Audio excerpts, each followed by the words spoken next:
as well. This is a really good sign. The protest I'm seeing in New York is bigger than the Free Palestine protest I've seen. And this is the very first protest. So I really have And hope that's extremely important, Joe, because like if I remember right, and it's been a while, when it was the anti-war protest in Iraq, we had 1 million people protest in the UK, but I don't remember the US protest being that big. Yeah, it wasn't. That's why this one's huge and it's already spreading. So, and this is the first day. This is day one. So I expect this to be millions of people on the street, which we were talking about earlier. And I'm glad it's already happening. Yeah, that's golden. I just put a tweet in the nest because Nick Salter, who is MAGA, is attacking them. He wrote, Pro-Iran protesters have taken over streets of New York, demanding hands off Iran. It seems they've largely abandoned Palestine and are now in bed with Iran. I should move in, round them up and deport. Huh? What happened to the pro-Hamas, the terrorist rallies? Now it's pro-Iran. Exactly. That's what they said. Is I should move in, round them up, and deport them all. So I wrote, it's a consistent anti-war position, unlike MAGA, who are now pro-war. Deport all those who want Americans and Brits to die for Israel to Israel. But Suleiman, isn't Nick sort of the same guy who thinks space lasers is what burnt up Maui? So I mean, I don't know. I know he was involved in Maui, but I don't remember his position. Well, Joe, those weren't organic fires though, and that was arson. Yeah, okay, but they weren't fucking space lasers, dude, which is what he was reporting.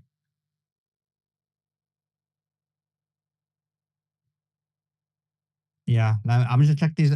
Joe, I'm gonna look myself anyway. But what's these? Where are you getting the source for these protests in LA and? There's multiple feeds. There's people live streaming on Twitter, on TikTok, and on YouTube. I'm getting from multiple sources on Kick. Send me, please, bro. And yeah, I bet they're not trashing the streets. Keep protesting, everybody out there. Burning stores out. Everybody out there, they're likely keep peaceful protesting. protests too. Absolutely, there's absolutely right to peaceful protest. That's good news. It just means there's no rogue agents hired by the likes of George Soros's Open Society Foundation and the other NGOs that hire these rogue agents to derail protests or just stage them, essentially. It's more hence. Thanks for that, Truth. Let's jump to Ian and then we go to Richard and Abu. Ian, welcome. I haven't heard from you all day. Go ahead. What do you think?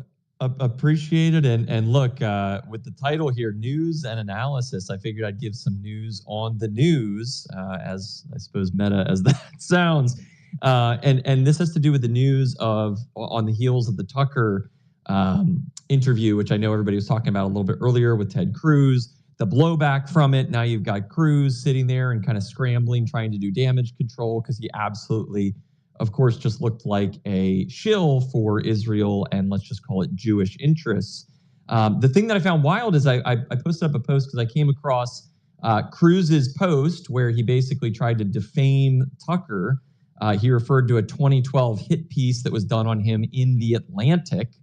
Talking about how Tucker suggested that Iran should potentially be attacked all the way back then. And he basically asked the question, what has changed?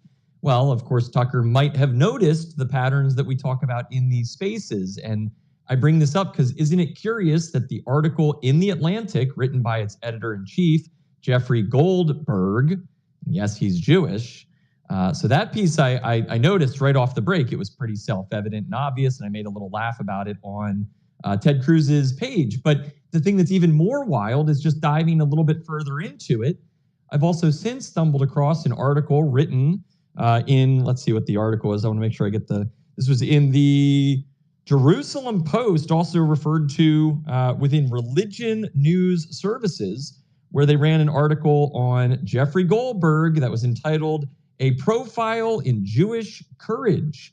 Goes on to talk how Jeffrey Goldberg is the moral hero that we need of the moment. And then in that article talks about the time that Jeffrey Goldberg, again, this is the editor-in-chief of The Atlantic, one of the most prominent political magazines in the United States. And Jeffrey Goldberg, prior to his time in the media, worked none other than for Israel's IDF.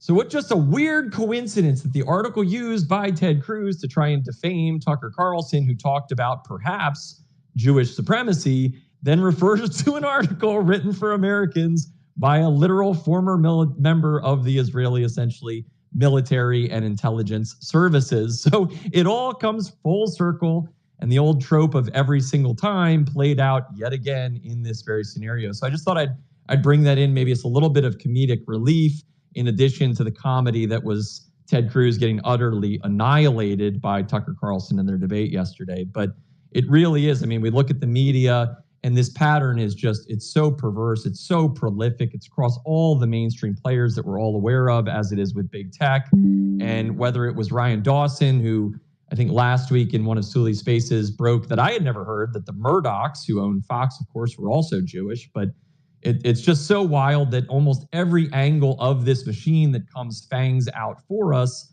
is always tied to the very system it's seemingly trying to protect. So again, just trying to share a little bit of, I suppose, levity just in the absurdity that is the moment as the world awakens to this reality, and those people on this panel, those that are listening to this space, start to recognize that we are in the matrix. We have to do everything we can to oppose it. So God love those people in New York City that are out there protesting peacefully, that are being called traitors for merely suggesting that, oh, I don't know, America maybe prioritize American citizens. What a wild idea that would be. So again, just lots of love to everybody that's up here, even with the differences of opinions we sometimes have on the nuances. We all agree at the end of the day that truth is the most important thing.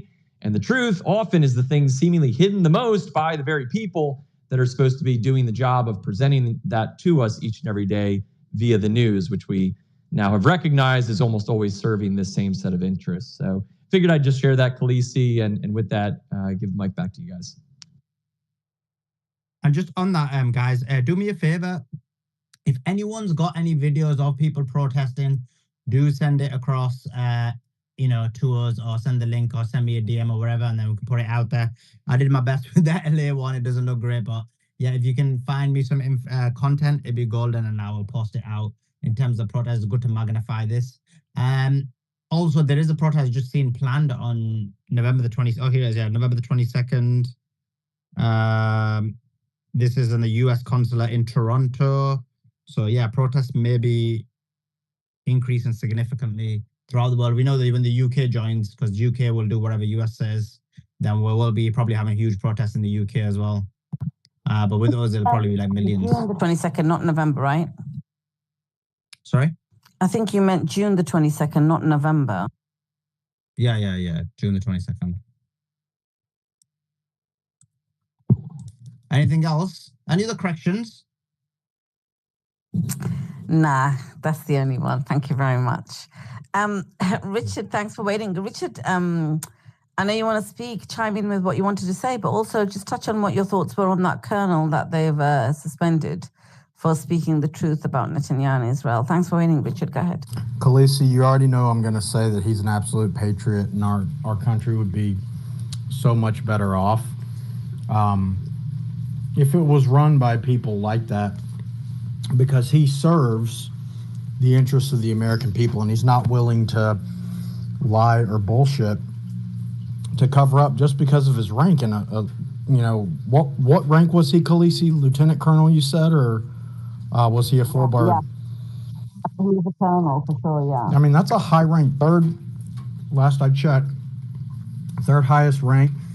You have Colonel, Lieutenant Colonel, and then Colonel, Lieutenant General, and then General. So it doesn't get much higher than that in the Army or in the military, and I'm appreciative of him. And I'm actually appreciative of the people who removed him from the Joint Chiefs of Staff, because they're only waking more people up to who they really are. Americans do not want this war, obviously.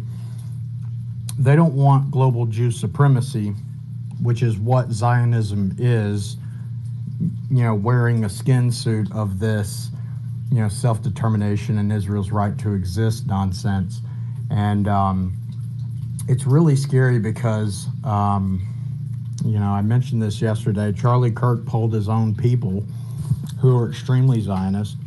500,000 people voted, and the vote came out 90-10 opposed to the United States getting involved in the war with Iran.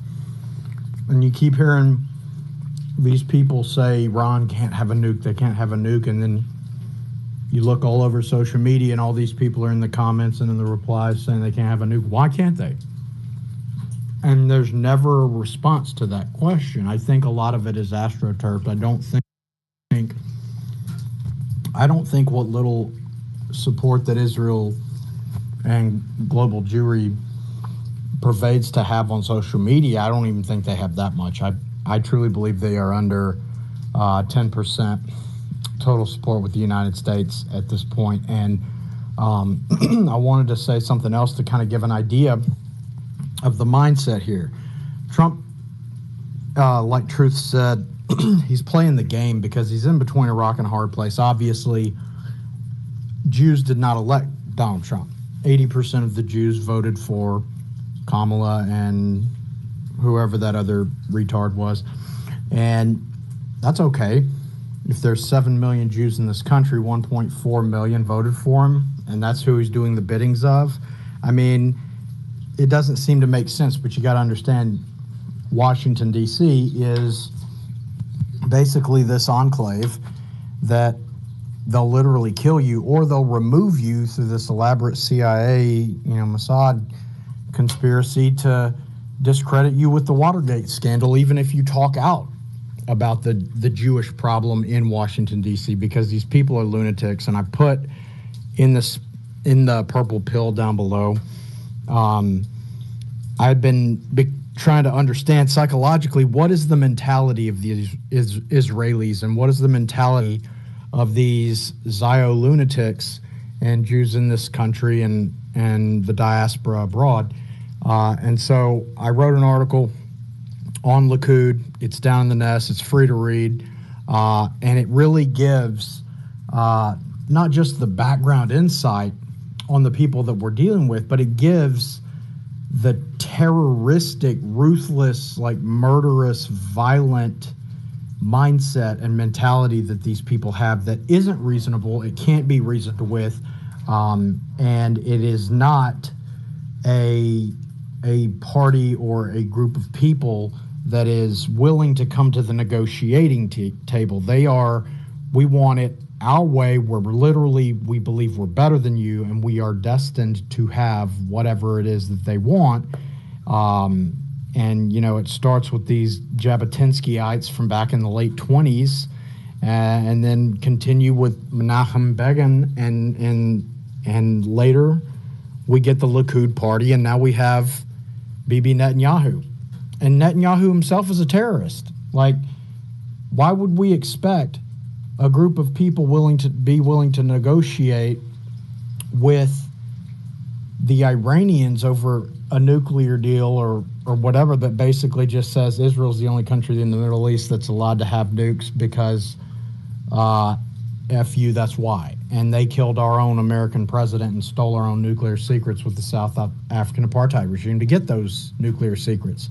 But don't worry about that part. And don't worry about the part that the current prime minister and president of Israel literally helped coordinate 9/11, a terrorist attack against the United States. Like, why are we putting so much effort into these people? These people, I think, Khaleesi, to Trump's credit and to further Truth's point, these people are not like people in spaces where they can come in. They don't have to agree on what's going on or even what the most important issues are. You're dealing with the people who are extremely monolithic and ideologically unlike any other race or nationality or culture of people in existence. So he is, I think, doing the best that he can do. And the last thing I've heard as of 3 o'clock today is that there still is no plan for the United States to get directly involved. Now, could that change if Mossad or Shatet does some stupid shit and tries to blame it on the Iranians, and all of a sudden our Congress lackeys immediately get on their knees for Netanyahu and they order that we go to war for Israel? I'm sure that that's certainly almost expected at this point, but I do know that there is no plan to get actively engaged as of yet. I hope that helps, Khaleesi. Yeah, it does. Thanks for that, Richard. I mean, when you sum it up like that, you just think, freaking hell. Like the control seems to be doubling down despite all these major things that have happened to America. Let's see what I think Matrix, you had your hand up, Matrix Ripper. Let's see what Matrix would like to say. The Matrix Ripper. Yeah, thank you, Khaleesi. First of all, amazing job. I'm from Kashmir, so Indian occupied Kashmir, but I'm not there right now. I'm in Ireland studying. First of all, thank you to you all, Khaleesi, Suleiman, Truth Teller, bro, you're killing it. I just want to say this whole this propaganda, because recently there was a. I'm so sorry, Matrix. I'm going to give the mic right back to you. Sure. No. There's a tweet in the next guy. Multiple uncivil protests throughout the country. Your mic is terrible, Khaleesi. I can't hear you. Nobody can, I don't think. I think it's because Matrix's mic was unmuted. That should be better. Okay, perfect. There's a tweet in the next, guys. Breaking multiple anti-war protests throughout Los Angeles. Loads of banners. No to war with Iran. Please share that tweet. Please retweet it. I will mute my mic now. And Matrix, thank you for waiting. Go ahead. Yeah, thank you, Khaleesi. Yeah, so I just wanted being from a conflict zone and not being in Kashmir recently when the conflict between India and Pakistan was going on. So I kind of have sort of the first-hand experience of how these people manipulate, how the propaganda pushes through, people. Because in India, if you see during that conflict, the army general, which I won't name, but who's in America right now, is also sort of being painted as some evil dictator who has taken over, And so this now him being in Pakistan isn't landing well with the government there. So it's a whole kind of this propaganda that they push to kind of almost brainwash people into kind of manufacturing consent and getting a country involved in war.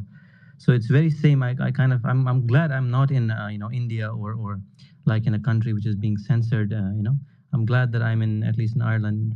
Being able to watch or listen to this space to get at least get news from both sides, to be away from this whole propaganda and the bullshit that they push down our brains. So yeah, that's what I want to say.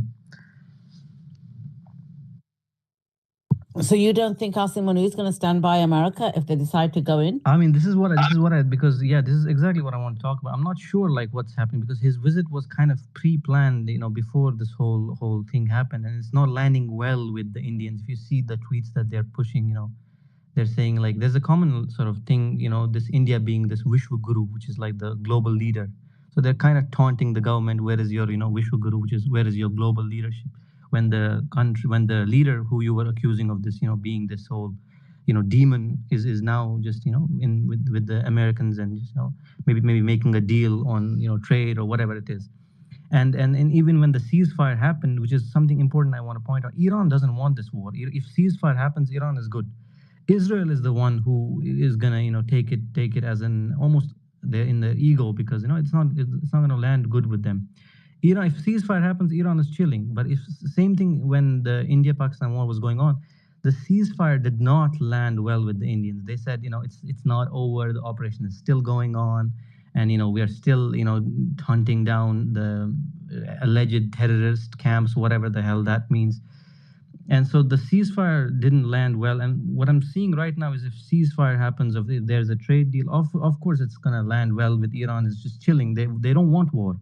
Israel is the one who wants war. So it's a similar parallel between what's happening there and what happened there, and what's happening now in this Iran-Israel conflict. Yeah, Matrix, you know what? So where your comments on India that you've just made about the role India's playing to demonize and to whip up this hysteria and stuff, I agree. Okay, they've got form. All of that is true. They want to paint this perception. Put that to one side, though. The thing that concerns me is Pakistan, because Pakistan has got form. They've got form in supporting America, letting them use their military bases, the whole Afghanistan thing, all of that. That is Pakistan. And we're getting very much mixed messages coming out of Pakistan. Not forget about what India's doing, but from Pakistan itself, massive mixed messages. They just need to come out and say, look, you know what? We're not going in. That's it. We're not going to do this with America, but they won't do it. And I actually did hold Asim Munir in high regard, your Chief of Army Staff, up until just in the last week, where I'm thinking, okay, and I know that they made a vow not to interfere in politics. The army and the ISI did a couple of years ago, so he's not going to make a statement himself. But I just think something like people would need clarity. Do you know what I mean? Reassurance. Yeah, so I mean, it's not a secret that America and Pakistan do work together. They worked before in the past as well, during the Soviet era. But I think most of that, I'm not sure. Don't quote me. I'm not an expert by any means, but I think most of it has to do with the China, being near.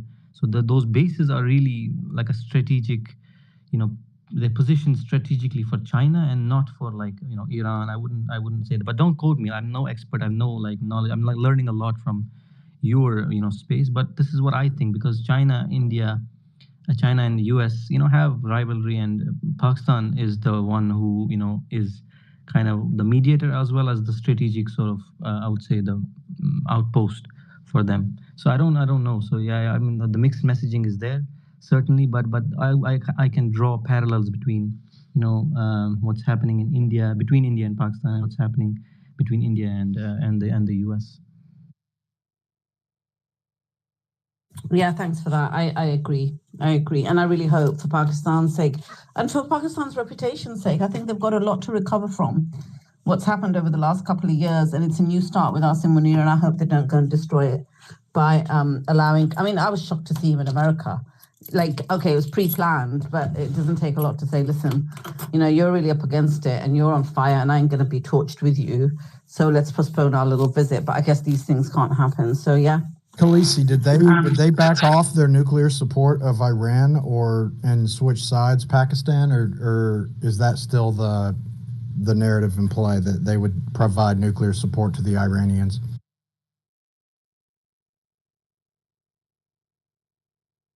Matrix, what's your thoughts on this?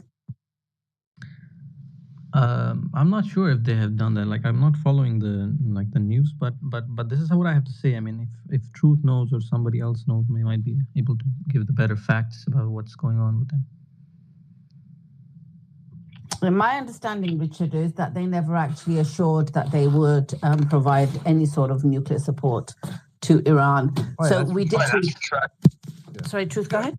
Yeah, they retracted. That statement's been clarified. That was a back-channel conversation between a Pakistani official and his Iranian compatriot at it was an international forum they were at. Yeah, the claim was made by the Iranian official, but Pakistan's later clarified that it's not true, and though they support Iran politically, I suppose, but they're not going to intervene and strike with a nuke in the event that Israel does strike Iran with a nuke. So that part's been clarified, I believe. But yeah, absolutely. Yeah, no, that's fine, Truth. I'm going to rejoin from another phone because I know this one's got the mic issue on it. But my understanding was that we were led to believe they'd made the statement. What you're saying is they retracted it. What we were told was that they never made the statement anyway. It was India putting it out there. It was the India IT cell wanting to malign, and because India didn't want America and Pakistan to be close. And I was thinking, what the hell? I mean, these literally Pakistanis were coming up on this space, having a go at Suleiman, saying, oh, why are you saying we're going to support Iran? Why are you saying that? We're so close to America. And he was like, are you sick? The whole world stands with Iran. And you want to be like, oh, no, we want to be close to America. This makes you look good. No, we don't want it. We don't want it. We don't want to look good. We don't want to look good. It's just, so I have no idea, in all honesty, what's going on. I think Matrix has given a fair assessment. I think Truth, there's merit in what you're saying. It's probably what happened. They did retract it. And they have to play this politically, But I still think Asim Munir is a decent guy. And it is a military country. And I think as the Chief of Army Staff, I don't think he's gonna bend over to please America. I just don't think so. But if they go in, time will tell. Time will tell. Did he jump in, and then we'll go to Justin. Thank you so much for having me up again. I just wanted to ask Suleiman to check his messages on Instagram. I'm sure he'll tweet them out. It's hysterical. I'll give you guys a preview. More of that Tucker Carlson interview with Ted Cruz came out. What a fucking knob. Oh, I'm sorry, Cleve. What a knob. He is such a knob. That's the best way to call him. He is just a knob. Tucker Carlson. No, Ted Cruz. I'll tell you guys. He was saying that God blesses those who bless who blesses Israel. And then Tucker Carlson said, "Well, what part of the Bible is it? What part? Where is that in the Bible?" And he's, "Well, it's in the Bible." He goes, "Well, what are you saying? Get your phone and tell me the part of the Bible." He goes, "Well, what part of the Bible?" He kept pressing him, and then he said, "Well, I'll tell you. I'm a Christian in Genesis." And then he just grills him more and more. It's hysterical. It's terrible. DD, Tucker is like 100% right. And the thing that made it so like off-putting is that like after the interview, Ted went to Twitter and he started making like passive-aggressive, smart aleck comments like he was in the right. I'm like, no, idiot. Like Israel was the name given to Jacob, who had 10 sons who founded tribes of Israel. All right. And Judea, which these Jews are alleged to come from, was not the inheritor of the promise. The God of Abraham, Isaac, and Jacob. That's Jesus's lineage. And that's not the Jews. And the Jews had the ability to accept Christ, and they literally rejected the Lord and Savior when he came. So they're still waiting for their Moshiach or whatever the fuck that is. I actually sent you that clip. The only thing that would have made that I actually sent you that Oh, clip, sorry. Khaleesi and Suleiman already. About 10 minutes ago, 15 minutes ago, something like that. It's a fire. Isn't it fire, Nathan? I had to put it up. I had secondhand embarrassment for him. But you know what always drives me insane? And for anybody that's listening, that's following that that line of thought and under Christianity, which I highly have the utmost regard for, who broke the covenant? Like, that's always the question that I ask. And they're just confused. I don't know.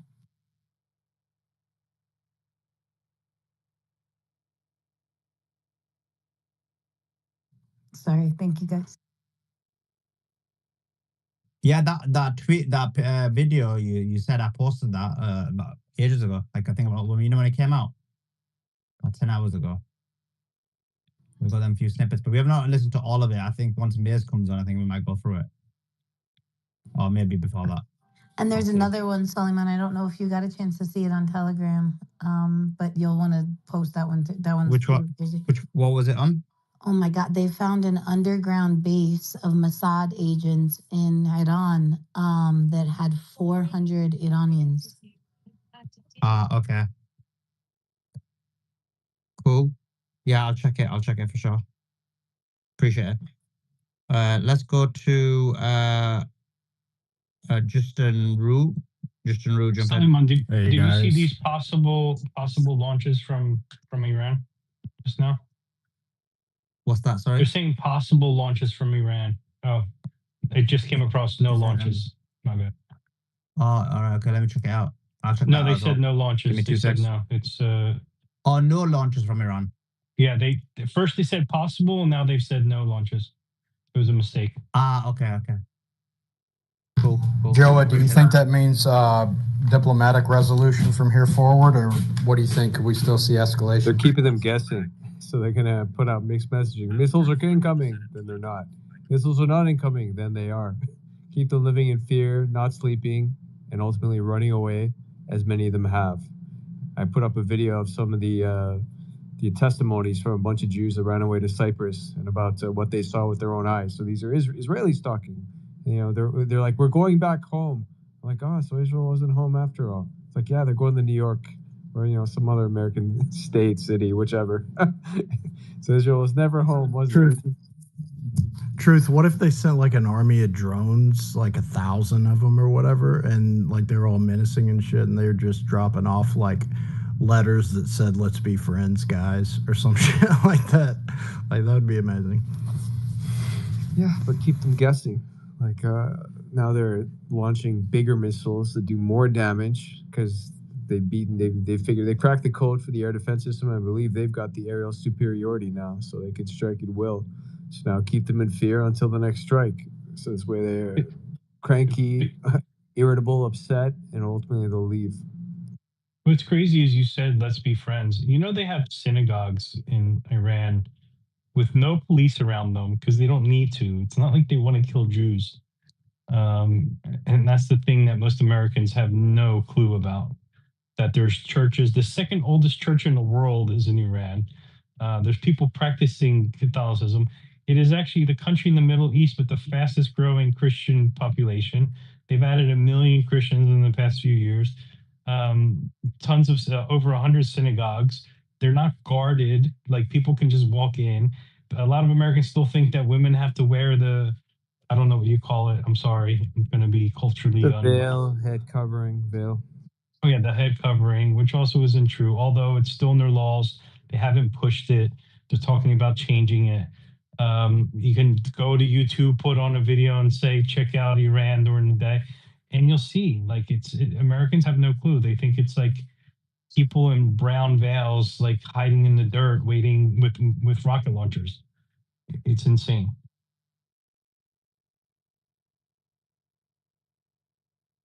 They've shown that they can be friends with Jews. Jews have not shown they can be friends with Muslims because even the Muslims in their own country do not have equal rights. It's super important to point out, Joa, that the second largest population of Jewish people in the Middle East is in Iran.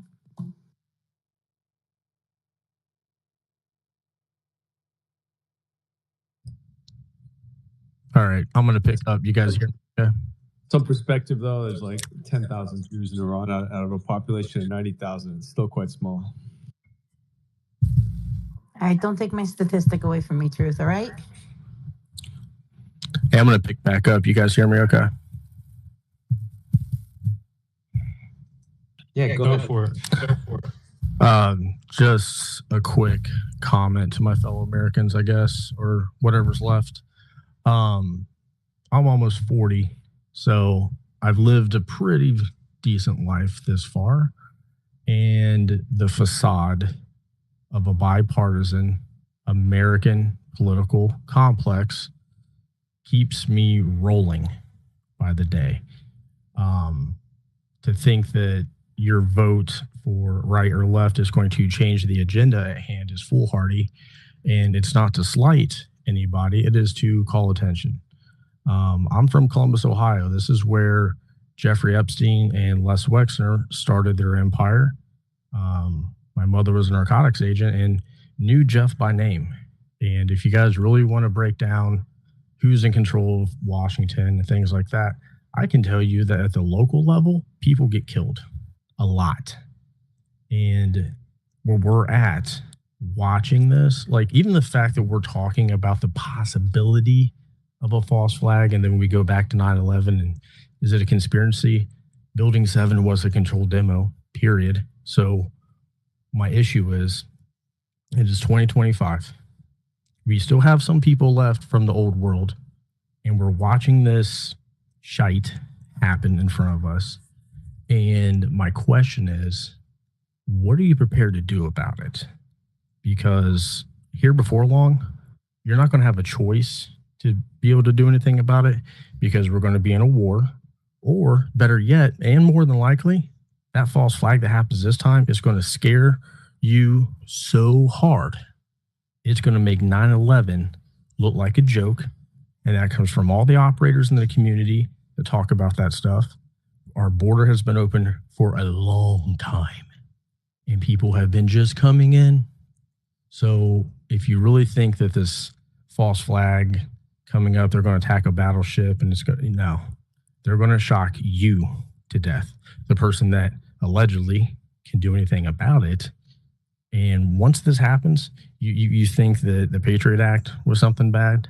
Now we got Palantir. Dude, the next generation that we're facing here is going to be so dictatorial and locked down, you will never undo it. So my question is, as an American, okay, I've done every form of nonviolent protest that I can possibly do. I'm the tax evader or whatever.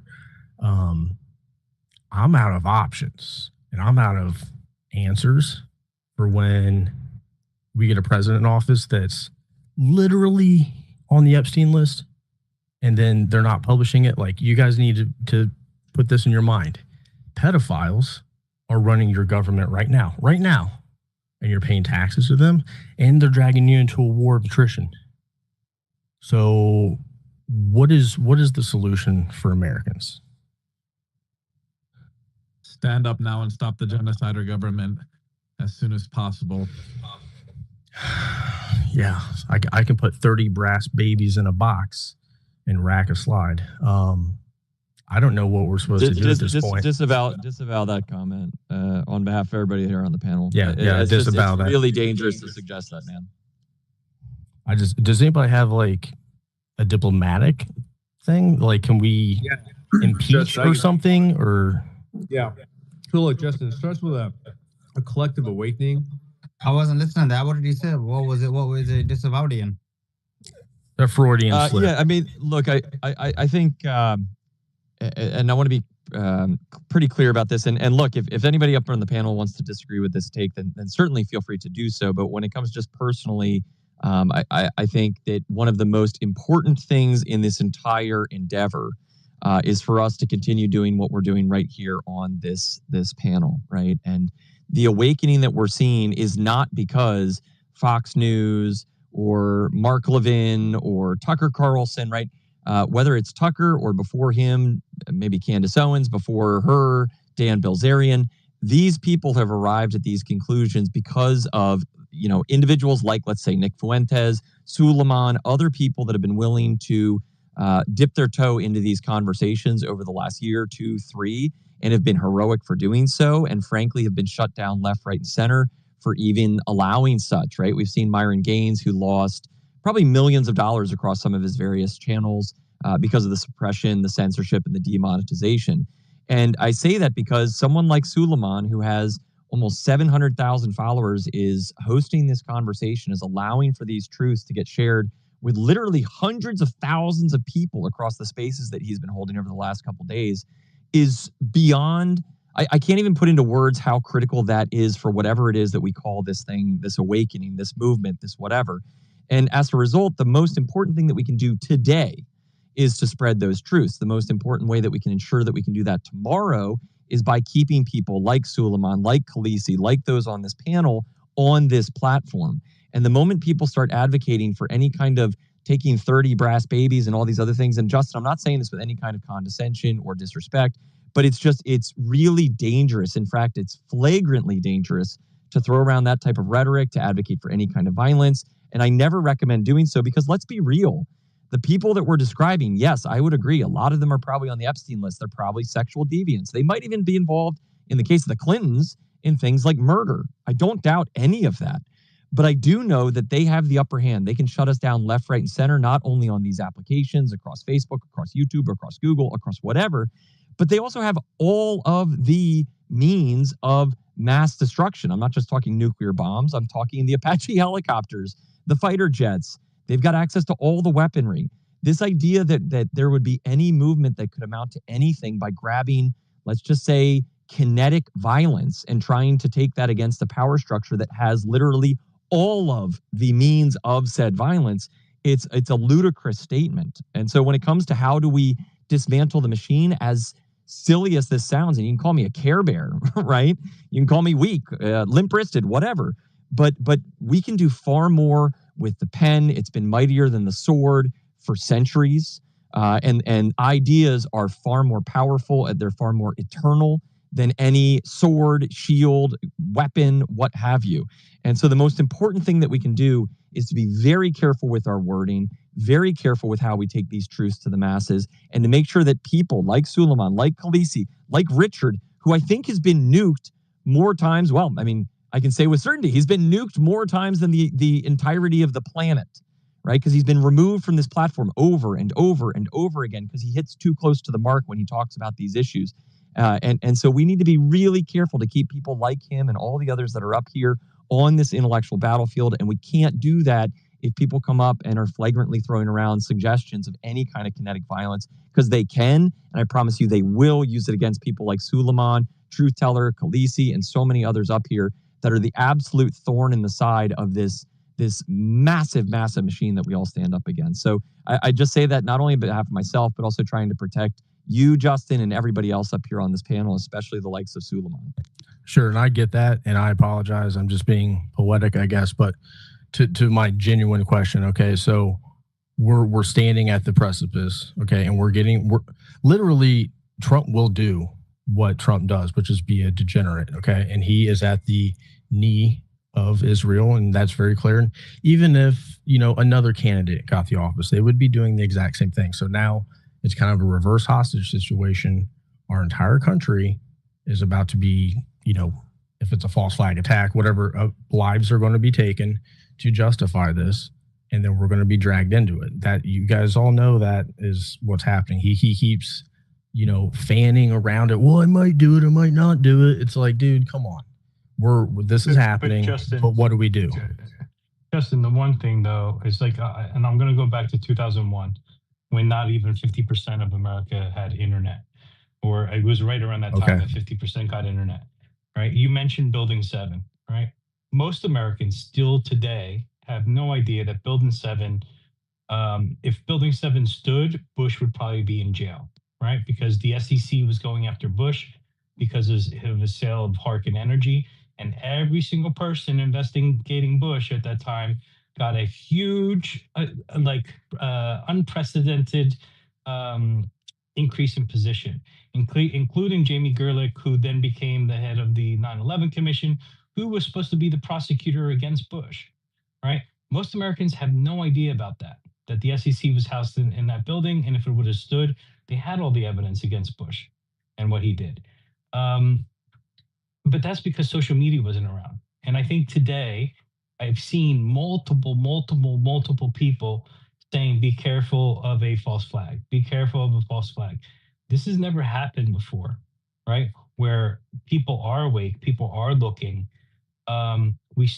People still get somewhat manipulated by mass media, but it's mostly the boomers. And the boomers now, for the first time, are also not the largest portion of the population, right? For the very first time. It's I think the millennials or Gen Z, I forget which one of them it is, but one of those. So I think we do have the ability now to educate each other instead of what we used to just be told and believed, because we have no other way to find out. So I agree with Ian in a different way that, yeah, the pen is mightier than the sword, but it's social media is mightier than the sword. And as more people listen to spaces like this, they're going to be educated more, and they're not going to fall for the bullshit. Although, of course, some people still do. But typically it's because it serves their interest, not because they know it's right. Because I doubt any single person who's pro-Israel is not doing it out of their own interest. Because there's no way you don't look at that and think and not believe it's not a genocide. They know damn well it's a genocide. I don't know if it's enough, but a lot more people are listening to us instead of mass media today. I mean, literally, Suleiman has views on his posts that NBC News doesn't get audience for. Do you know what I mean? Like, I think, what is it? I think NBC News gets, I think today now, like 2 million viewers. You have more views than that on some of his posts. Did he drop off? Yeah, I think he did. And for what it's worth, I just want to say I don't think that there's anything, non-patriotic or unpatriotic. I'm not actually sure the verbiage there, but of what Justin was suggesting. And look, somebody like Richard will certainly suggest that the Second Amendment exists to protect essentially the First Amendment. And if lorded over by tyrannical psychopaths, there are going to obviously need to be alternative approaches to dealing with individuals that are clearly in violation of the law, that are breaking what you might think of as God-given rights, all those kind of things. But the challenge is that we just have to be very, very, very careful. And I really would caution anybody and everybody to never use any kind of flippant or maybe romanticizing of any sort of violence. And I say that both because I don't believe that it would accomplish much of anything, if not just further present the very radical perception that the machine would love to portray us as, right? Like they are itching for a justification to further the police state. And somebody going out with any kind of firearm weaponry, obviously that would just give them justification to do so. But at the same time, the influence that we're having on here, Joe, I couldn't agree with you more. Like the impact of these spaces, the pace at which people are awakening to these realities. And like you were saying, the fact that probably something like 98, 99% of Americans don't even know there was a third building involved in 9/11. It just goes to show how brainwashed the masses are. And so, I know that we live in these echo chambers where we believe that everybody's starting to awaken to the things that we know because there's so many people coming into these spaces. But at the same time, we're maybe 1, 2, 3, maybe 4% at the absolute most of Americans or Westerners when it comes to the awareness on these topics. And we need to get that to 11, 12, 13, 15, 40% of the nation. And then if you think about it, if you've got, let's even imagine if you could get 10% of Americans to be as critically aware of this subversion as this panel is, that's 35 million people willing to peacefully walk down the street of Washington, D.C. or these other major cities and say, we are done with this and we're not going to allow you to ignore it or to pretend that we don't see what's going on. You have to either address it or we have to come up with some kind of other resolution to this problem. And that's the path that we need to go. I couldn't advocate for that more because anything and everything else, at least at the moment, is only going to further their ability to lock us down, to shut us up, to remove platforms like X. And then we're all back in the same basic situation that we were pre-2002 where we didn't have access to these types of tools. So, Suleiman, sorry for being so passionate about it, but I can't think of anything more important than protecting this kind of space. People like yourself, Khaleesi, Joe, anybody and everybody, even where I have disagreements with Joe, right? But the reality that he's a freedom fighter and he's out here seeking the truth. And that's what we're all doing, regardless of the teeny tiny differences that we have that make us think that we're so far apart from one another. Appreciate that. Ian, as always, guys, I got a tweet in the nest. Some kind of breaking news. Iran has arrested 18 Israeli Mossad agents. So Iran has arrested 18 Israeli Mossad agents. And I agree with you, Joe. And not only that, in terms of the views on CNN, for example, just on the spaces we've done in the last few days, just the number of people who joined the spaces organic is probably about 3 to 5 million people. And the views are probably, well, the views are not probably, I know they are there. It's over 250 million. So this is just over the last 3-4 days. So that's just that. But then what's more than that is on X. X is the place where the most influential people are on. And so when people are able to see what you relay on X, it actually impacts the perspective of people. It impacts the zeitgeist. It impacts the psychology. It impacts the direction that people are going to take. So it's much more impactful than even CNN because you've got politicians on here, you got influencers on here, you got celebrities on here, you got so many people on here that it has a huge, huge impact. So yeah, I agree with you vehemently. This is why we've been going on for so long. Let's go to the Rocket Man. Rocket Man. Assalamu alaikum, everybody. Thank you so much, Sheikh Suleiman, for giving me the opportunity. And I want to thank the panel. You guys are doing a lot for our people, I would say, for all of humanity. And it's truly we are the underdogs. Having said that, I wanted to say that I want to touch the point that there's been a lot of talk about Pakistan on this panel. I've been listening like 10 hours a day for the last 3 days, and there haven't been no like strong Pakistani voices to kind of convey what the general feelings in Pakistan are, Pakistan's policy and history, and that's kind of brought us to where we are today. So I just wanted to shed a little bit of light on it. I've been following Pakistan. I'm Pakistani, of course, and I've been following their politics for many years now. And of course, Pakistan has made a lot of mistakes.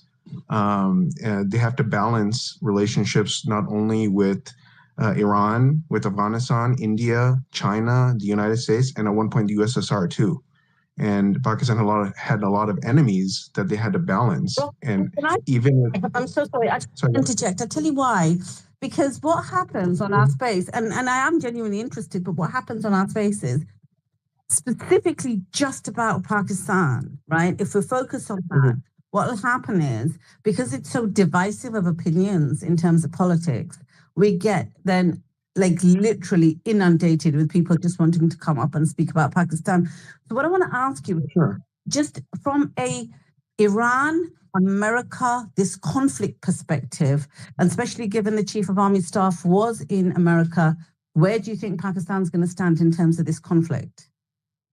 So I do not believe. So the biggest mistake Pakistan made, admittedly, in for the last 20 years in every TV show, every analysis, the biggest mistake Pakistan ever made was getting involved in Afghanistan and giving bases to the United States. People hated Musharraf for that, and it was known to be a big mistake because it was used then to destroy Pakistan, to foster terrorism within Pakistan. And Pakistan does not want that. Forget Iran. Pakistan does not want an India-Israeli axis in Iran, in control. It is not in their interests. So even if Asim Munir was there and was invited, it's diplomacy. Pakistan also went to Iran and voiced Shehbaz Sharif, the prime minister, voiced strong support for Iran's peaceful nuclear program. And it wasn't just him there were representatives of the military too. So that, it is pretty clear from what the politicians have said and the sentiments in the country that Pakistan does support Iran. And when the war started, you can take a look at my page. I retweeted a Chinese analyst who discusses the relationship between China, Pakistan, and Iran, and where we are vis-a-vis all three of those countries, and why there isn't strong support, let's say, from China vocally for Iran. I don't agree with everything that's in that article, but it does shed light on it. So I don't believe that Asim Munir being here they're going to give bases to the United States, because the last time Pakistan did that, we had 20 years of drone bombing and a refugee crisis. So it's not in Pakistan's interest to be supporting any adventure in Iran. And I will remind you that there were 20 Indians arrested in Iran spying for Mossad. So there's clearly a link between India and Israel. And in May, there's speculation, the war in May was to see Pakistan's resolve in response to not only India, but Israel.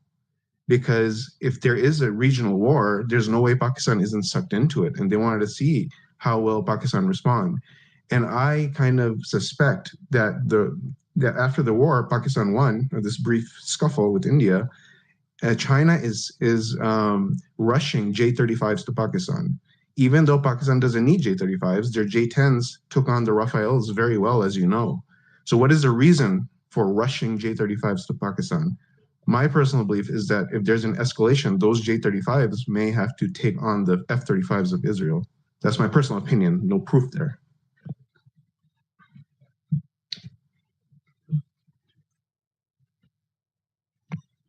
Thanks for that, Rocket Man. And I agree that was a big mistake for Pakistan.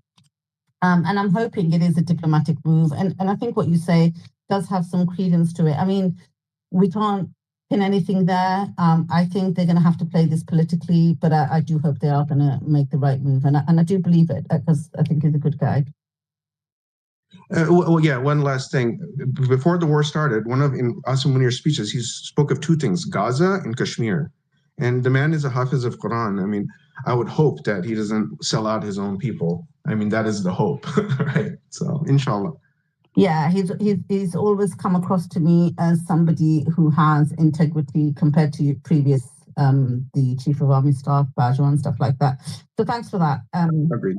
I appreciate it. Jared, jump in, and then I'll come to you, Junior. Thanks so much for bringing me up. Hey, last night I brought up those two polls that AIPAC was bragging about and the Senate Republicans were bragging about. And today I saw CNN basically bragging even higher numbers in support of striking Iran to take out their nuclear program. So I'm keep seeing these polls on the one hand that show a clear majority do not want us to go to war for Israel against Iran. Yet when the poll is worded to talk about Iran's nuclear program, a strong majority supposedly supports airstrikes. I mean, it's just like, for me, it's like a big black pill. It's like, have we not learned anything? It's like Groundhog Day all over again. And as I was saying last night, this is important because this is how they sold the Iraq war. When people hear the word nuclear, they get scared and they think nuclear weapon. And I don't know how we get around this. I mean, it may be too late at this point, but I just wondered if anybody else noticed this. Jared, where are the other polls from? Because there's only really like 3 good polling agencies. CNN, I don't know exactly. I don't know if it was a CNN poll, but you can't do TV polls because don't forget, it's like, no offense to Soleiman, it's like doing a Soleiman poll. Like majority of his audience leans one way. It's not going to be a good poll.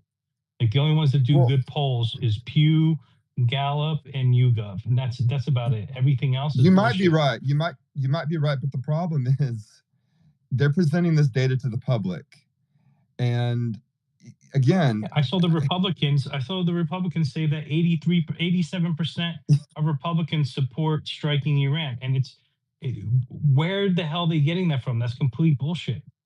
Well, AIPAC said they were getting theirs from Harvard Harris, and I know Soleiman was saying last night Harvard Harris is completely, but you can go online and look at poll biases, and Harvard Harris scores the lowest for over 2 decades. It's a bullshit poll. That's good to know, but they're still using these polls to push this. And again, I think they're relying on the public's fear of the word nuclear. Most people don't understand that nuclear can mean nuclear power. They think WMD, just like, I mean, again, it's Groundhog Day all over again. I cannot believe America has not learned. It's just very frustrating.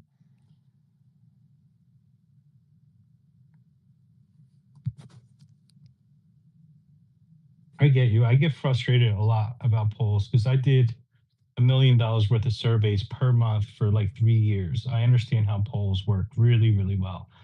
And there's so much bullshit polling out there, and Harvard Harris is the worst. They're not even census matched, meaning you can't go through and see how random the study was, and typically they're very low participation, so you don't even get good numbers anyway, even if they did do it the right way. It is extremely biased. Did you ever find out how the Senate Republicans came up with that ridiculous figure yesterday? No. I know you showed the polling results, and there were nothing. It did not match what they were claiming at all. Yeah, I showed the Pew results, and Pew is actually considered the best polling out of all of them. That's why governments typically don't use Pew Research, because it'll give you a pretty accurate number. You don't even see Pew being used very much in elections. You might see like 2 polls in the entire election cycle from Pew, because Pew goes deep. Are you sure it wasn't YouGov that you presented? No, it was definitely Pew, because YouGov is one that I'm like iffy on. It can be a little bit manipulated. Pew and Gallup are better, but YouGov is pretty okay. Here's the problem. Trump is not sophisticated as you. He's not as smart as you. And so they're feeding him these polls. I guarantee you they're feeding him these polls. That's why I hope millions of people go out. That's why I hope for the first. Typically, I don't think going out on the street does much. Right now, I think millions of people on the street would send a huge message, more than for any other reason than this. I really do. I agree. And I wish that last weekend's protest had any semblance of discussion about this. They didn't. It's just bizarre to me. Like, most of my friends on the left have no idea that this was about to happen. Now they're liking my post on Facebook, but last weekend they had no idea.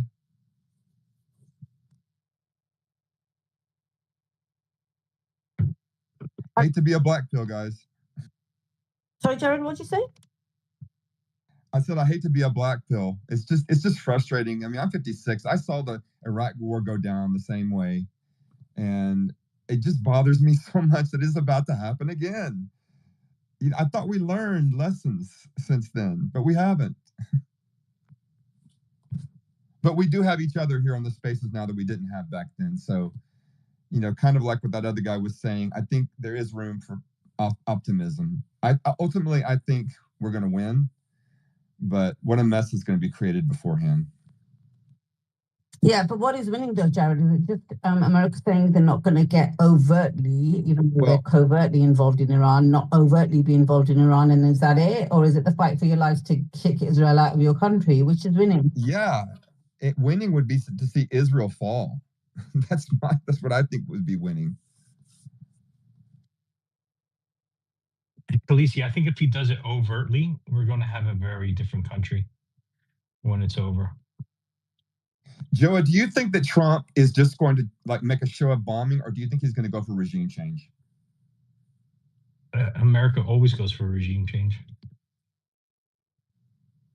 In the Middle East, they always go for regime change.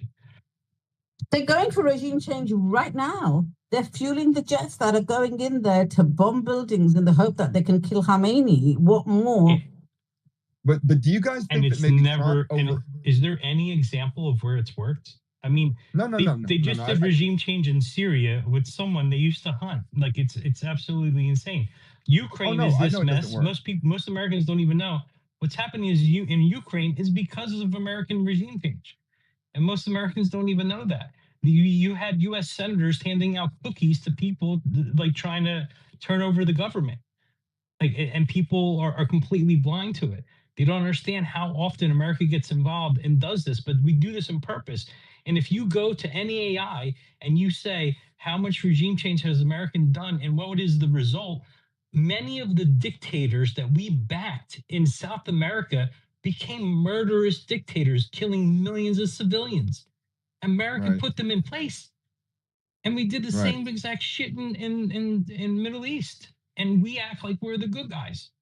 But here's the difference. I don't know. I think that Trump expected Israel to be far more successful with the strike, the surprise attack it did Thursday night.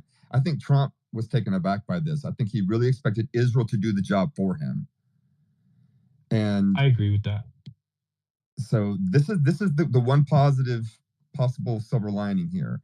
Maybe Trump really does see now that this is very dangerous, and maybe he just wants to save face by bombing the hell out of parts of Iran. And yeah, I mean, he's going to still support Israel trying to do regime change on the ground with terrorism. But I'm hoping that he's smart enough to realize what a mess this is. Jared, I think the only thing that he'll realize is that Middle East, like Qatar and Saudi Arabia, are not for this. They're the ones who are enriching him the most. He would be hurting himself by doing so, and that's what stops him. But aren't they kind of behind the scenes supporting this? I mean, they're helping Israel knock down drones and knock them. Aren't they? Isn't Saudi Arabia helping? Yeah, but they've come out and said that they don't support this.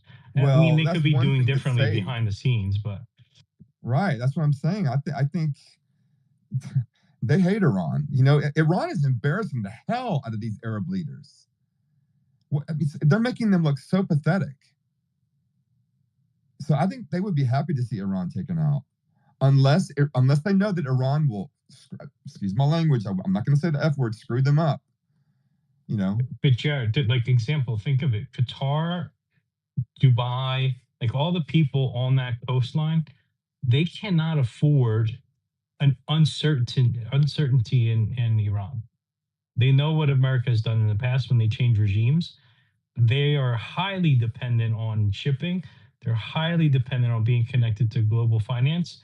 They cannot afford not knowing. Like Khamenei's much more like you know what you get. Like he's not interfering with those countries. That's good for them, right? If they don't know what's going in, that's not good for them. So I do not think that in the back end, they're helping Israel. I really don't. I mean, they can be. I know Israel's very involved in Dubai and they're using a lot of Israeli technology today. I know that because I would see ads when I was just in Dubai about it and how cooperation with Israel, blah, blah, blah. But they can't afford like a wild card right across the 150 kilometers, I think it is, across the sea from them. They can't afford that. Do you think Iran is going to, you know, not going to use the F word, really screw things up for those Gulf states as, you know, if the United States attacks? As a last resort, yeah. They have to. They have no other choice. Well, what would be the last resort? I mean, what can you be more specific? Like, what does the U.S. have to do to have Iran take that drastic of a step? I think if U.S. gets involved at all, that's what they're going to do. Wow. Oh, guys, I'm not very religious, but I'm going to pray about this tonight. I tell you. Can I say something about Saudi Arabia? Is that cool? Go ahead. Yeah. So, I don't think Saudi Arabia wants to see Israel as a sole hegemon in the region. I think that they kind of thrive on this balance of power. And you can see those rapprochement China had helped a few years ago between Saudi Arabia and Iran. So, I don't fully see that Saudi Arabia wants Iran to fall. And they also want to be in BRICS, I think, as well. Aren't they part of BRICS already? So, I mean, they're trying to kind of realign. So it just takes time. Like, they can't just jump ship, right? Countries can't just turn against America. America will go in and destroy your country. So it's a fine tightrope that I think these countries are walking. Do you think Saudi Arabia would be willing to take Iranian scientists and let Iran help them build up their technological sector? I mean, maybe. It depends on China, really, because China is the other dominant power. So I think through China, possible. Okay. Yeah, I think Saudi Arabia is trying to become the Switzerland of the Middle East. To be honest, I think they're playing both sides. I think they work with BRICS, they work with the West, they work with anyone. They just want to be the intermediary and attract capital to their country. That's why they're building up all these real estate projects as well, because they don't have a need for it like Dubai does. Look, Saudi Arabia is nowhere near Switzerland. Switzerland is supposedly a neutral country. They recently joined the UN. You can look it up over 10 years ago, 15 years ago or so by now. And they haven't joined the EU, though they have like a trade treaty with the EU, so they can trade freely essentially. But they have their own army. They actually have the most expensive army in all of Europe. And they don't, I don't know, I can't remember if they have, no, hold on. They actually supply the guards for the Vatican, by the way. So Saudi Arabia is the exact opposite. They've got U.S. military bases there. There's multiple U.S. military bases and air bases there. They buy weapons from the U.S. as well. And they're completely reliant on the U.S., where Switzerland has its own currency, its own banking system, supposed private confidential banking system, though that was breached many years ago because they were blamed for the crime of World War II, which never existed. The claim was made that they took possession of the so-called National Socialist assets that were seized from the Jews, though that was bullshit too, because their assets were never seized. They were just doing a hit job on Switzerland because they wanted to hit them up for cash. So it's a completely different system. Switzerland actually makes things, can build things from cars. Sorry, not cars, obviously watches, jewelry, to obviously their famous banking system, among other things. They're known for cheese, wine, all kinds of other things. Sorry, it's just not a fair comparison. They're not a neutral country at all. They completely align themselves, with Israel, and they're allowing their airspace and their bases to be used, for the protection and defense of Israel. They've also, defended against Yemeni drones and missiles that have come from Yemen to strike Israel. So they've taken a side. Switzerland assumes neutrality. They have for over 200. When I say like Switzerland, I mean financial power broker. I don't mean like unbiased. So sorry. Isn't Saudi and Iran on the same side in Sudan, and UAE's on the other side, the RSF forces? Not to my knowledge. UAE and Saudi are on the same side in Sudan, and then you've got Israel that also supplies South Sudan with both surveillance equipment and also rifles and other equipment as well. South Sudan is different. There's RSF, and then they're fighting the government. So the RSF is supported by the UAE. And I believe the government of Sudan, who's fighting the RSF, has been supported by Saudi and Iran. And Israel. But that means, Israel too. Yeah, Israel's, hold on, let me confirm. I haven't looked at my Sudan once in a while. So you got to look at the whole world like together. Everything is related. By the way, while Truth is looking for that, do you guys remember that image from several nights ago where it showed yes, like Israel does support the RSF. They provided them with the rifles they actually use. It's the Who supports the government? The light artillery, the rockets. Sorry, they're Israeli made. There's videos of it too. They're used by the RSF. And then So the government who Saudi and supports Israel on them, the same side. Sorry. But you who know why supports that the is government. though? Truth, because they have an Israeli there that basically extracts all the natural resources from Sudan. I forget his name, Michael something. Yeah, Africa is an interesting case because all these all these world powers are all fighting over there, like in Somalia, in Somaliland, right? Like the splits because it's a strategic area, right? So at some point, I think Somalia asked Iran for help, that they were sending some sort of military equipment, and then Somaliland is supported by Ethiopia and then supported by Israel, right? And then Djibouti is supported by Israel. They have a base there. And early in the war with Hezbollah, I believe Yemen targeted Djibouti because there's a base there. Guys, just really quickly, I don't know if Suleiman mentioned this, but there's a poll in the nest. I've put it in as well, so I'm just going to remove one of them. Who should US bomb, Israel or Iran? Take a vote now, and after you've taken a vote, do me a favor, please, and retweet it so we get a mass audience. I mean, I want to have thousands and thousands and thousands of votes on this, representing what's happening. So please do retweet this so we get as many votes as possible. We get a wider participant kind of what do they call it? Participant poll. Let's just call it that. Khaleesi, can I ask a quick question? Really quick, Jared, really quick before you go, really quick. Guys, go to the poll right now. We have about 5,000 people in here. Let's get all 5,000 people to vote right now and then retweet this post right now that Suleiman just put up. He just put up a poll that Khaleesi just said earlier. If you look at the top, hit this poll and hit that repost button. Who should the U.S. bomb? So this is massive. This is a huge thing right here. So hit the repost button, hit the vote. I'm pretty sure I know the results here, but do so. Hit it and repost. And go ahead, Jared. So several nights ago, I don't know if you guys remember, there was an image that looked very AI. It showed like a rocket coming in and hitting a Tel Aviv skyscraper, and the building was collapsing. And I asked Grok if it was true, and it said it looked likely is true. Was that for real? Does anybody know what I'm talking about? Yeah, I know exactly what you're talking about.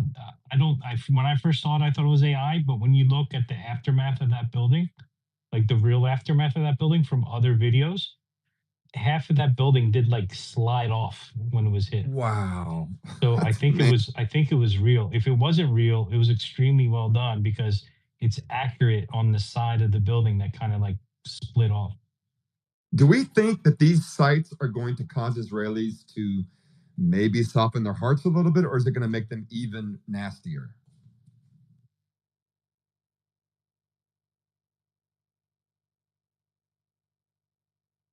I think the ones that have always been nasty will get nastier, and the ones that didn't care now will care, and they'll be split. And the ones that always didn't want the apartheid to continue won't want it to continue. I don't think people change their opinion much there. I mean, when you look at how radical some of them are, they're not going to change their ways. Guys, can you hear me? Yeah, we can hear you, Myron. Go ahead. Welcome, Myron, up? on the stage. Big time shout out. Go ahead. Yeah, thank you.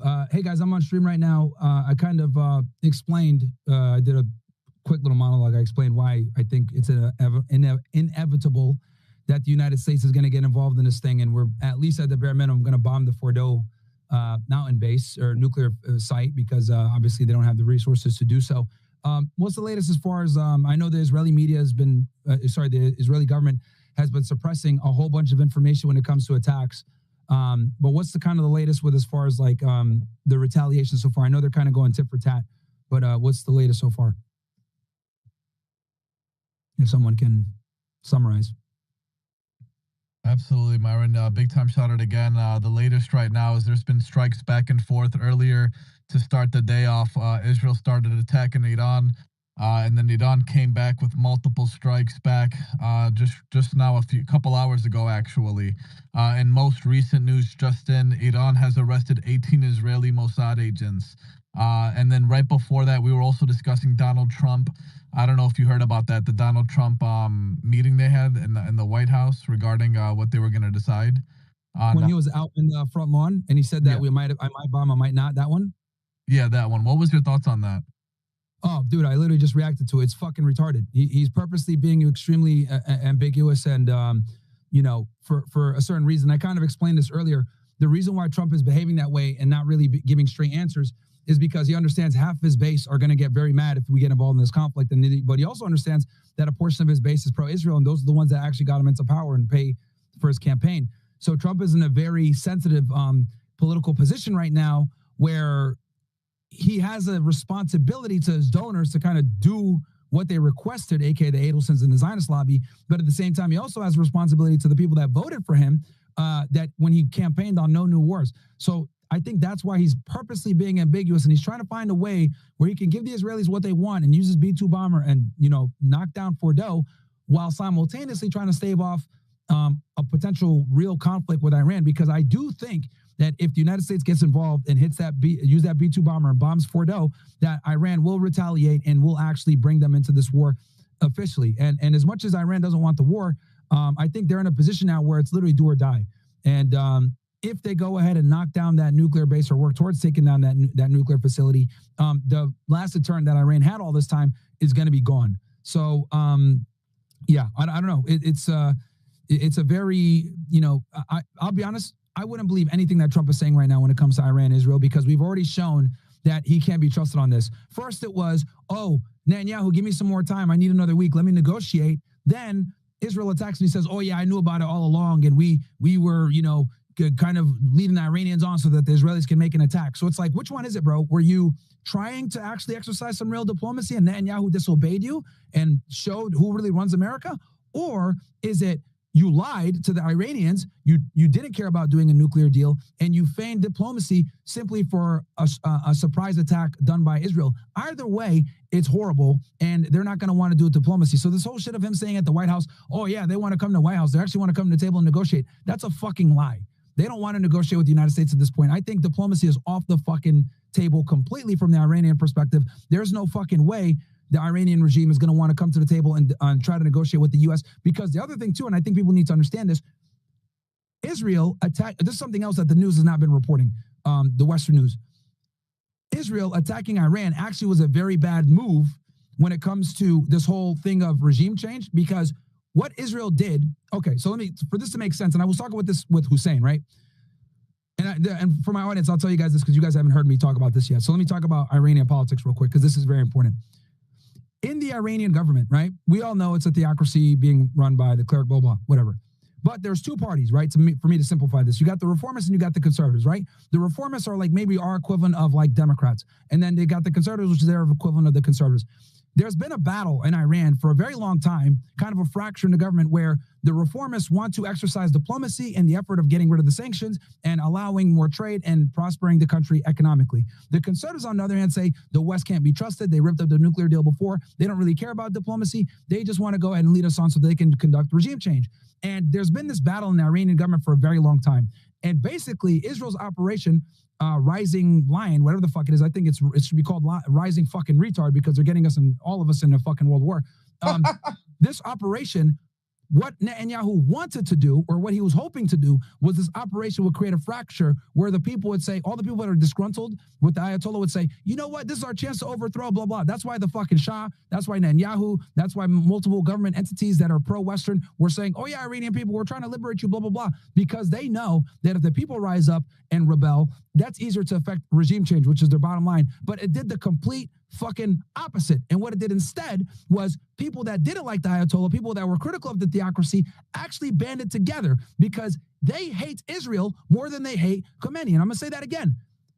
They hate Israel more than they hate Khomeini. So what they basically did was they fucking backfired and united the country. This is why Iran has been launching these fucking missiles at Israel relentlessly with no fear, because now they used to be in a weird diplomatic position where it's like, okay, well, let's try to exercise some diplomacy. Let's not retaliate too hard, even though they killed Qasem Soleimani, even though they killed fucking Ismail Haniyeh on our ground, even though they fucking bombed their embassy, even though these Israelis done all this fucking shit to provoke. Let's go ahead and give measured responses so that diplomacy is never off the table. But once they fucking attacked them the way that they did, with Mossad agents in the back line, killing people, precision airstrikes with drones, knocking their radars down, killing nuclear scientists, etc., the level that Israel hit them with basically united the entire country for them to say, fuck Israel, we're going after them. As a matter of fact, and this is also wasn't reported in the mainstream media in America, which is also interesting to me, the Iranian people took to the fucking streets hours after the Israel attack and demanded the government hit Israel back. That's unprecedented. We almost never see a civilian population go to the streets and push for war. It's usually the other way around. So Netanyahu, Trump, and all these other Western powers that thought that they would rise up in the dumbass Shah, they actually fucking united Iran. And now they're standing behind the Ayatollah even more so. They put their grievances aside. And now they're like, all right, one united front, we're going to get rid of Israel. We can deal with our domestic problems after the fact. But right now, this is a matter of this existential crisis where we're fighting to survive now. Damn, man, he was so good. So that's why I don't believe the whole Trump thing. And Byron, please run and for I just don't office. agree with it. Like, and this is why I don't believe anything he's saying, because he's been lying when it comes to this Iran situation on purpose. So when he said, oh, yeah, the Iranians want to come to the White House, all this other shit, complete bullshit. And I was actually watching an interview with an Iranian spokesperson. And he denied all that shit. He was like, bro, what? We didn't contact them. What the fuck? Like, and that makes more sense. Like, it's not that I'm sitting here saying like, oh yeah, I believe the Iranians. No, the Iranians are fucking liars too. But given the pattern of lies that Trump has pushed with this conflict, I am far more likely to believe the Iranians in this situation, because if you just look at the evidence, like, there's no way that they're going to come to the table and negotiate with the Americans, especially when the base in Iran is so fucking united right now. That would make no sense for them politically to go to the table with the Americans when the people are literally in the street saying, fuck America, fuck Israel, attack Israel. We hate Israel more. So there's no way, dude. The diplomacy's fucking dead. And the Israelis know it, and that was their whole fucking purpose from the beginning. They always wanted to destroy diplomacy. And I think something else that's very important that someone else mentioned, when it comes to Steve Witkoff and this whole uranium enrichment shit, in the beginning of the talks, there was discussion with Iran being able to enrich uranium on a limited purpose. Why? Because according to international law, you are allowed to enrich uranium for energy purposes. It's completely legal. Many countries do this, right? But it wasn't until Steve Witkoff, because remember, they were doing rounds of this stuff. In the beginning, they're trying to come to a middle ground where Iran can enrich uranium to a degree, and it wouldn't be nuclear grade. After multiple meetings, the Trump administration kind of switched it up and said, okay, no more uranium enrichment. So Witkoff is going back and forth with like a chicken with his fucking head cut off, saying, oh yeah, now you guys can't enrich uranium. Sorry. Well, that's a fucking non-starter. That's a non-starter. The Iranians aren't even going to fucking negotiate if you won't even let them enrich uranium, right? Because not only is it from an energy perspective, but let's just be very honest and deal with the fucking elephant in the room. Israel is trying to destroy them.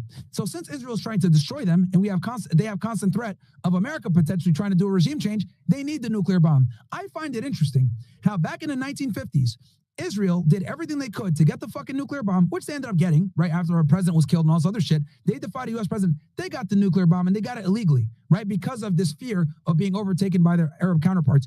Iran is in the same exact position Israel was in roughly 70 years ago. And now they're saying, no, well, you guys can't go ahead and enrich uranium and everything else like that. It's like, dude, if Israel has a right to defend itself as a sovereign nation, well, guess what? Iran also has a right to defend itself as a sovereign nation. I think anyone that has half a brain that understands, pragmatism and understands why people do the things that they do, it would make sense. And the reason why they're pursuing a nuclear bomb, because I don't even argue with the neocons when they try to sit there and tell me, well, Iran has a nuclear bomb. We got to stop them. They're chanting death to America, death to Israel, blah, blah, all this other shit. I look at it like, well, we kind of did that. Like we've our bad foreign policy, okay, our really bad fucking foreign policy, which is run by Israel, by the way. It's not even really our foreign policy. It's their fucking foreign policy. Our poor foreign policy has put us in a situation where they're like, okay, they're trying to destroy us. They're trying to topple our regime. They have crippling sanctions on us. We tried to make peace with these guys. They put us on the foreign terrorist watch list in 2019 because of stupid ass Mike Pompeo. They ripped up the fucking nuclear deal. We've tried to be civil with these guys, and they're just trying to destroy our economy and destroy us. So you know what? Fuck you guys. And honestly, I can understand. Again, I'm not sitting here defending Iran. I'm not saying I support Iran. What I am saying is I understand why they're doing the shit that they're doing, because we have not really been good diplomacy partners in this situation, and we haven't been fair and we haven't been honest. We've been lying. We've been letting the Israelis run our foreign policy, and the Israelis want nothing more than to destroy Iran. So we have adopted their stupid foreign policy, and it's put us in the crosshairs as well. If we stop supporting Israel so much like we do, I promise you, the Ayatollah would not give a flying fuck. We are too far. We are too militarily strong for them to care. They just care about not being fucking dominated by Israel in the Middle East, in their region. All right. So that's what it is. And it's amazing to me how these stupid ass neocons sit there and say, well, Iran can't have a nuclear weapon because blah, blah, blah. That's a Zionist Israeli fucking talking point. And I find it incredible how they want to sit there and police Iran and say, you can't have nuclear weapons. Meanwhile, they have an illegal nuclear weapons program. But Myron, think of calling the the kettle black at the highest level. But Mr. Myron, you've been talking, right? Listen, we're listening to all this stuff. What you're saying does make Anyway, I sense. was yapping a lot there, so I'll turn it to somebody else if they 100%. have anything they want to add. But yeah, any other news as far as like what's been going on? Myron, think of the precedent. With strikes and shit? One second, just really quickly. Myron, did you cover the thing of Oh, I can't hear anybody. Is anyone talking? Yeah, can you hear me? Hear us? Yeah, I can't hear Khaleesi's anybody. talking, Let me Myron. refresh. I'll be back.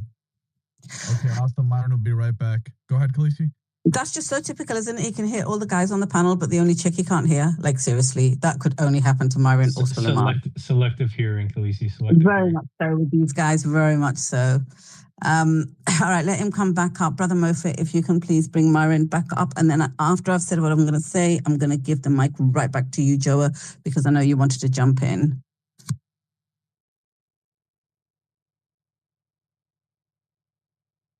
I wanted to ask you. Myron, do you hear us? Awesome. Anything before at all, dude. I'm sorry. But No problem. Thanks for coming back up. But Myron, did you cover Colonel Nathan McCormack today? No. What happened Okay. So he's been serving in the military, and you know how we say thank you for your service and everything, and you're heroes. He got suspended. He got sacked. Basically, they removed him. The U.S. removed Pentagon official Colonel Nathan McCormack from his position because of a few things he said about Israel. Oh, no, someone did say that. Yes, he called Israel like a pariah state or something like that. Yes, someone in my audience super chatted Yeah, that. I'll tell Yes. you the statements he made, which he got fired for, and then I'll pass the mic to Joa. He said Netanyahu and his judo-supremacist cronies are determined to prolong the conflict for their own goals, either to remain in power or to annex the land. He also said Israel's actions over decades have prompted the accusation of ethnic cleansing and genocide. He said, responding to the idea of relocating Gaza's population, Israel wants to expel them and cleanse Greater Israel of ethnic Palestinians. And then he said pretty much what you said, which is why I remembered. He said the US have not been an honest broker. We have overwhelmingly enabled Israel's bad behavior, and Israel is our worst ally. We get literally nothing out of the partnership other than the enmity. So like basically, hate of millions of people in Middle East, Africa, and Asia. So he said a couple of, and then he said the Western states go to great lengths to avoid criticism of Israel, much out of Holocaust guilt. And then he called Israel a death cult. He got sacked for that. He literally spoke the truth. What a warrior. And they let him go. No, none of this. Thank you for your service. And, I'm glad that you mentioned that, because that's kind of the mantra in the United States with the way that conservative politics are. In the United States, when it comes to conservative media, when it comes to, the Israel topic or, Jewish power in America, it's a very frowned upon topic. If you discuss it in the conservative media circles, and any American here can probably agree with me here, because I know we have a lot of international people here, but in American politics, especially on the right wing, if you're critical of Israel or any of our foreign policy, it's almost a death sentence for you career-wise. You won't get on the biggest shows. You won't be invited to the biggest events. You'll be ostracized from a lot of these things. I mean, you could look at someone like a Nick Fuentes, who literally had his career destroyed in the inception because he was critical. He was asking questions about Israel in the beginning. It used to be very taboo to talk about this topic prior to October 7th. Now, obviously, October 7th has, put a magnifying glass on Israel's war crimes and atrocities that they've been doing for literally decades. But now that we're watching a genocide in 4K, which many experts, even Holocaust survivor experts, are saying that they even agree that what's going on in Gaza is a fucking genocide. Many Jewish Holocaust researchers are saying this. It's irrefutable now. And it's allowed us to have a greater discussion on Israel and Israel's impact on American foreign policy because of what's going on October 7th. But now, even though that there's this highlighted interest in Israel in the conservative media, the biggest conservative pundits don't talk about this because they have allegiance to Trump. A lot of them, helped Trump get elected. And obviously we know Trump was pretty much put in power by the Adelsons and the powerful Zionist lobby, which is why he's doing a lot of this bullshit.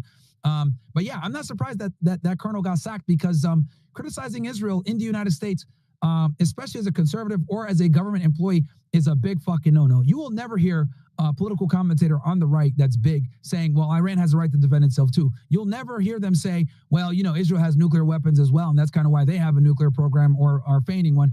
They'll never admit, oh yeah, our diplomacy is very duplicitous and it creates a lot of problems. They'll never say, oh yeah, the reason why terrorists attack us in America is because of our horrible fucking foreign policy. They'll never talk about bin Laden's, letter to America, where he outlines systematically that our support of Israel is a big reason why they have an issue with the United States, whether it was Israel invading Lebanon in the 80s or us being involved in Middle Eastern affairs. He goes through all of his fucking grievances, and the common denominator on all of them, fucking Israel. So talking about any of this stuff, especially as a right-wing political commentator in America, is going to be the death of your career. They automatically put you in what I call, they either call you woke right or they call you far right. But either way, those are both pejorative terms in American media to distinguish people that are conservative, but not Zionist dick suckers. They're critical of Israel, and that's a big fucking no-no.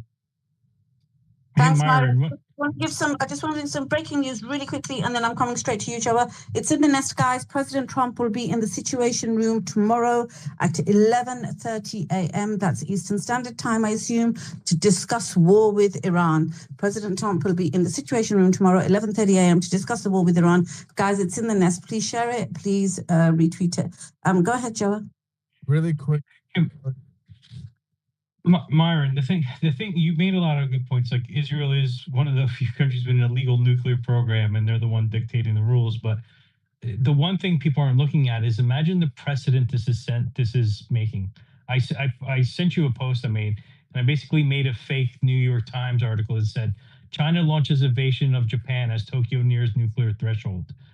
Japan has 9 tons of uranium. They could build at least 50 nuclear warheads in 9 months. So imagine China says, hey, we're invading Japan because they're close to a nuclear bomb. Or, guess what? Plutonium that South Korea has. They could get nuclear bomb. They can get 13 nuclear bombs within 9 months. So North Korea says, hey, we're invading South Korea because they're close to having a nuclear bomb. Or Netherlands and Germany could have nuclear bombs within 9 months as well. So Russia says, hey, I'm invading them because they can have nuclear bombs. So the precedent that Israel sets, what's America going to do if other countries use the same argument? What side are they going to be on now? How are they going to look to the rest of the world? What's America going to look like? What's deals going to look like? I love that you brought that up, because I was literally last week when this war kicked off, I was someone came up to me and said, well, Iran has nukes or some other bullshit like that. I said, no, Iran is a nuclear threshold state similar to Japan. And I used Japan and Brazil as examples. I didn't realize that Japan has that much uranium. I didn't know it was that much, but I do know that they're in a very similar nuclear position as Iran. And that's a great point that you made, where this is a setting as a very bad precedent all across the world with, when it comes to nuclear proliferation and uranium enrichment or whatever, because if we're going to go ahead and employ this as standard against Iran, what's to say that we can't go ahead and use this again? Because what I've also talked about is like how Israel has been able to kind of make a boogeyman out of somebody. So first it was Saddam Hussein. We took him out, and then they were, they lied about anthrax and 9/11, blah, blah, blah. We took Saddam out for them. And now Iran is the proverbial boogeyman and the last boogeyman left in their eyes. So they're doing everything in their power to get rid of them as well. It's not the last. It's not the last, Myron. They said Pakistan's next already. Yeah. You're right. Yeah. Actually, as a matter of fact, I'm glad that you mentioned that, Joa. Pakistan, from what I understand, and someone can fact check me here, I got news, I think me and Khaleesi were talking about this a couple of days ago, that the general of Pakistan was supposed to be at the White House meeting with Trump. Did that meeting actually go down? Or that's I think I saw from like the Indian Times or some shit like that. You guys hear about that? Khaleesi might know. I have no idea. What was that? Dude. I was talking about the Pakistani military commander that was having an impromptu meeting with Trump at the White House, and we were talking about it. And I think the reason why is because the U.S. wants to set fighter jets there, or some type of, they're trying to set something up strategically for a potential assault on Iran on Pakistani land, and maybe also to defuse the potential nuclear aggression towards Israel. But go ahead, you could take it if you know more. No, Myron. So I did. I mean, it wasn't made very widely known publicly, but I did know his name's Alfred Munir, and he was in Washington. We had somebody come up just a little while ago and said it was a pre-planned meeting, pre-scheduled. And I was like, well, he could have cancelled it given the heat on Trump. So I'm not really sure. The timing of it seems a bit suspect. I do think he's a decent guy compared to other army generals, chief of army staff. So I'm not sure if he'll go all in. I think he's going to want to protect Pakistan's interests. I don't know, because the statements made that, obviously Netanyahu does not want any Muslim/Arab country to have nukes, and Pakistan is the only Muslim country with nuclear weapons. They have allowed America to use their military bases before for Afghanistan, and that was a mistake, a massive mistake. I think he may play it politically, diplomatically. Let's see. I'm not sure if he'll sell the country out, but we don't know. Let's see. Yeah, I saw there was I guess he was going to the White House or something like that. And I saw someone recorded a bunch of hecklers yelling at him, saying shame on you, shame on you. And it probably is because of what you're talking about, where they're frowned upon because we have a very weird relationship with Pakistan. I'll give you an example. Like with the whole Bin Laden Abbottabad situation, the United States didn't tell Pakistan that they were going to go in, right? Because Pakistan has historically kind of played both sides. They have a very good intelligence service. But, obviously the intelligence world is very tricky and very difficult to navigate sometimes. And, the United States was kind of like, you know what, we've dealt with Pakistan before, but we don't trust them. And I think that's also kind of caused the rift, when it comes to geopolitical relations. I think we kind of just deal with each other because we have to. But, I think the trust between the two countries isn't that high.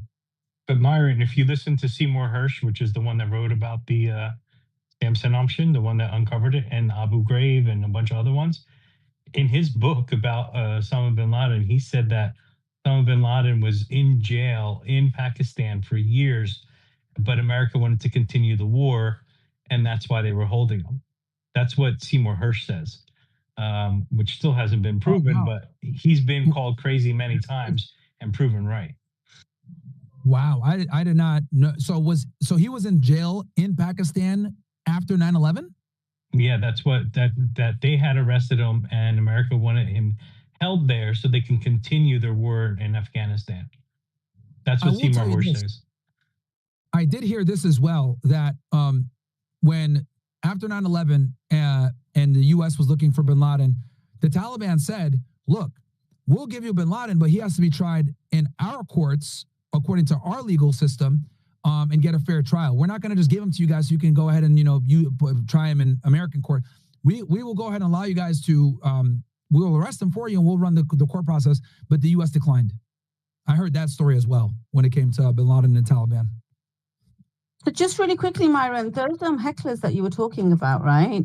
They're not heckling him because they're disgusted that he might actually support America against Iran. They're heckling him because the politics in Pakistan is very divisive. And overwhelmingly, there were a lot of Pakistanis that were even against him during the Pakistan-India conflict recently. Pakistan was winning that hands down, but they hate him because they think they hate anybody because obviously they're Imran Khan supporters, and they'll heckle him. So they were literally at that time, they had a movement online and offline, even when he came before that to the UK, well before anything happened with Iran. They were protesting here in the UK when he came for a military visit in the UK because they think he should release Imran Khan, but he's chief of army staff, he's not judiciary, he's not prime minister. That's the first thing. Secondly, I'm being told that international media is actually reporting that when he went to Washington, he's come to a compromise with Washington, where he was assured that he would be Chief of Army Staff long term, and in exchange, he would cooperate with America. I haven't, and I've literally just been told this in the last few minutes, I haven't assessed the veracity of it, but it's across all channels, especially in India and Pakistan, I'm being told. So I'll check it out. But yeah, gray area there. All right. That's interesting. Yeah.